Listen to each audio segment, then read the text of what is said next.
And no worry, these aren't going to be things you've heard 1,000 times already, make good eye contact, smile more. No worry, these are stuff you genuinely need to hear that you haven't heard before. So for starters, it's having the conversations you think you need to have because they're part of the normal script, but you don't. So I remember a while back, this guy and I were chatting, and what we were supposed to be talking about is the exam that we had just had. And we were talking about this, going back and forth. It was a normal conversation. And then literally, like less than a minute later, we were chatting about how if humanity could finally band together, if a hostile alien takeover were to take place, or which gun we would like to have from any period in history. And you see, these are the fun conversations that you actually remember because they aren't part of the normal small talk. They're big talk. They're unique. Because the thing is, when we try to be normal and follow the script, we become boring. The person's brain just kind of goes into autopilot, which is, no, you don't want that. So use more big talk and forget the script. It's not important. Number 2, you think just asking questions is good. And I don't blame you for this. We have all been told this lie that if you ask questions and show an interest, people will like you. It's not true. Especially not the way that they say. They say, oh yeah, ask about which school they go to, how many siblings do you have, do you have any pets? No. That falls into the interview trap, which is when you're asking question after question, trying to pry into the person's subconscious, and they're just kind of taking it, and they're usually giving you one-word answers or just short ones, and it's just so awkward. Instead, what you want to do is not to never ask questions. Questions are still important, but when you ask the questions, make them deeper.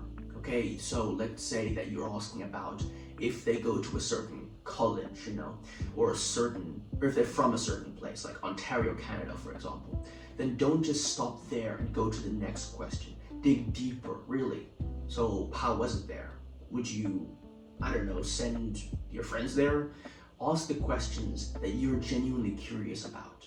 Don't ask these fake, I want to get to know you questions. They're so boring and people can tell that you're just doing it for weird reasons. So don't just ask questions. Okay, number 3. This is going to be a weird one.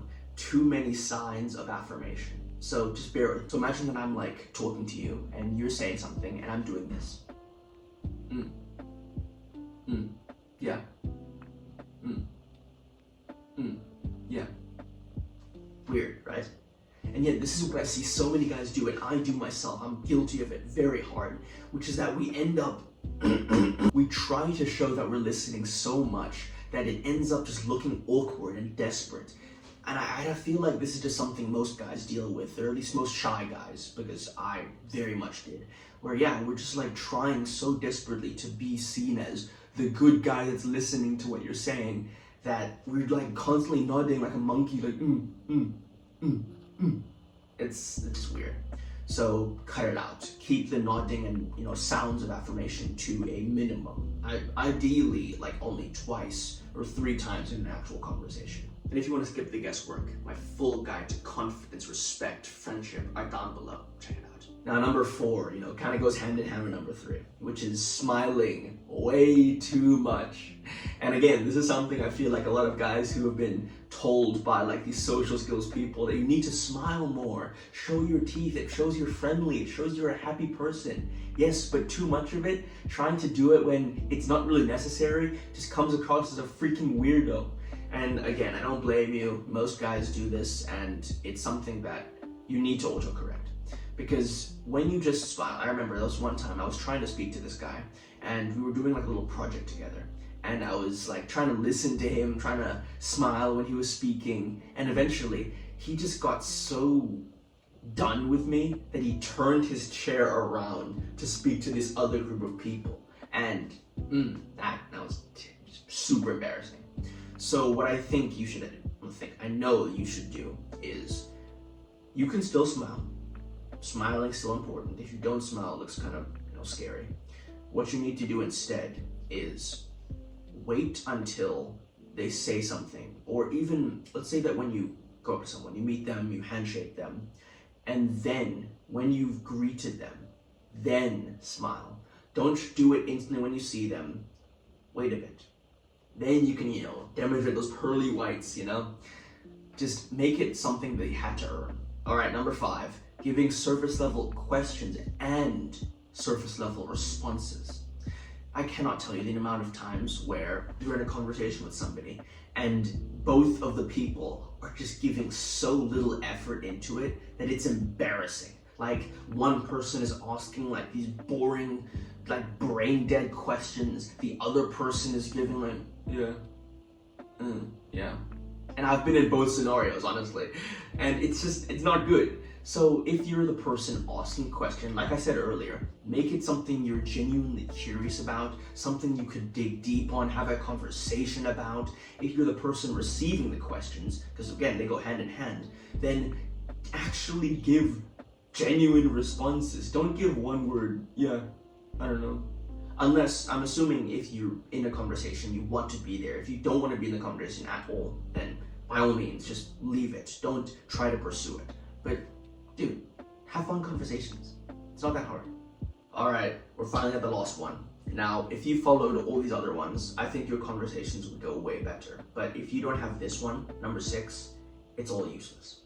Number 6 is that you focus so much on you looking good and being liked that you don't genuinely actually care about who you're speaking to. You see, all of these things and other, social skills, they're all so focused on me. How can I look good? How can I appear likable, charismatic, everything? But if you don't genuinely, and I mean actually take an interest, use authentic inquiry with the other person you're speaking to, it's all useless. And humans are perceptive. They can very, very easily tell if you don't actually care what they have to say. And it's just going to be a miserable conversation for both of you. So it's a tale as old as time, but be interested, not interesting. It doesn't matter how many interesting stories you have. What matters is, do you care about the stories they have to tell? And I know some people will say, but if I'm supposed to focus on them and they don't focus on me, doesn't that show that the whole game is rigged and it's terrible? My response to that would be that some people are just bad at conversations, my guy. Some people don't ask questions not because they hate you, not because they're arrogant. They just don't think about it. But you can, because you're smart, So ask the questions to the other person you're genuinely curious about. The questions you could have a great conversation with. These are how you make actual, genuine connections. So, hope you learned something. And remember, take action, learn from failure. See ya.